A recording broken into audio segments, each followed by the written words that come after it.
Have you ever wondered why food security isn't just about numbers? In this video, we dive deep into understanding vulnerability and food security. We've discussed production figures and import statistics before. But what do they mean for families on the ground? The truth is, numbers show a national surplus, yet many families go to bed hungry. So, how do we connect the numbers to real lives? The answer is vulnerability. Vulnerability is the missing piece of the food security puzzle. Today, we will define vulnerability, why it matters, and how it helps us identify those in need. Vulnerability, in food security, is the chance a household struggles to access food during shocks. Imagine a family living in a house with a weak roof. When a storm hits, they are vulnerable to damage. In this analogy, the storm represents a shock. A weak roof symbolizes their sensitivity. If they lack funds to fix it, that illustrates their lack of coping capacity. In food security, shocks can be droughts or rising food prices. Sensitivity can be poor irrigation or limited savings. Lack of coping capacity could mean no access to credit or markets. Now, what is vulnerability assessment? It's mapping communities to identify who is most at risk. This process distinguishes food-secure families from those at risk of food insecurity. Food insecurity isn't constant. It changes with seasons.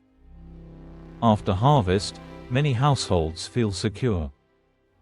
But as time passes, food supplies diminish. During the lean season, vulnerability skyrockets.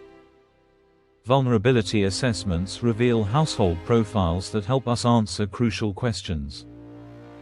What is their main source of income? What assets do they hold? How diverse are their food sources? What is their nutritional status?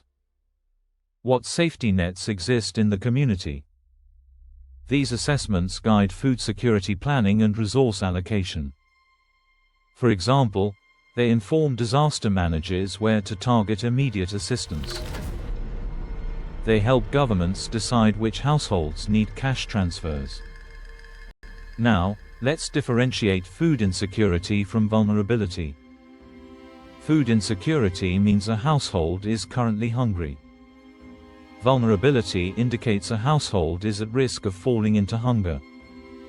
One bad season, one illness, or a price spike could push them over the edge. Vulnerability is key for proactive measures. We can help households before they face malnutrition. This support might include providing drought-resistant seeds or alternative livelihood training. Understanding vulnerability shifts focus from emergency response to resilience building. A graph can illustrate this difference. Without intervention, food insecurity dramatically increases during shocks. With proactive measures, recovery is faster and less severe. So how do we conduct vulnerability assessments?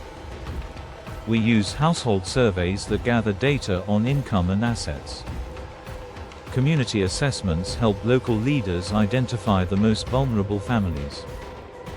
Nutritional surveillance tracks child growth rates at health clinics. Market monitoring keeps tabs on food prices and wage rates. By combining these tools, we see a detailed picture of food security at the household level. Finally, it raises an important question. If you were a district planner with limited resources, how would you prioritize? Would you target already food insecure districts? Or focus on preventing vulnerable districts from falling into hunger? This strategic question drives dilemmas for governments and NGOs.